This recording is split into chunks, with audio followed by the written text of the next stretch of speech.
Now, if you own the TCL 40T and for whatever reason the phone is not responding to you, it shows only a black screen, doesn't do anything, before you take any action, take the phone back to warranty or for repair shop or throw the phone in garbage. I'm just going to show you a quick tip. It's going to take you only 10 seconds. Make sure to subscribe, give me a thumbs up, and let's find out.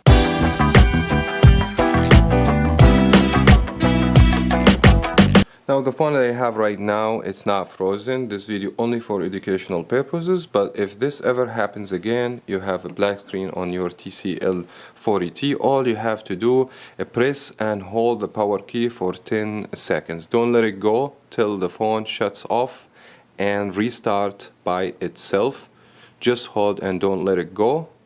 The phone should show you TCL logo. That means the time to remove your finger from the power key. Normally this will fix frozen screen if the battery is charged, no hardware issue. If that doesn't, then you need to consider taking the phone to a repair shop or take it to a specialist. I hope you guys find this video helpful. If it did, thumbs up, subscribe here on Variety Stick 2. Thank you so much for watching. As always, we will talk to you in the next video.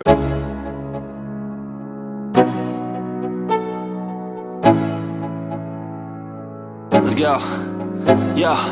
I'm like an addict, do I gotta have it. I ain't even playing, got a really bad habit. If it moves, gotta grab it, fuse like a magnet. Lose, won't have it till I'm doomed in a casket. I ain't playing, gotta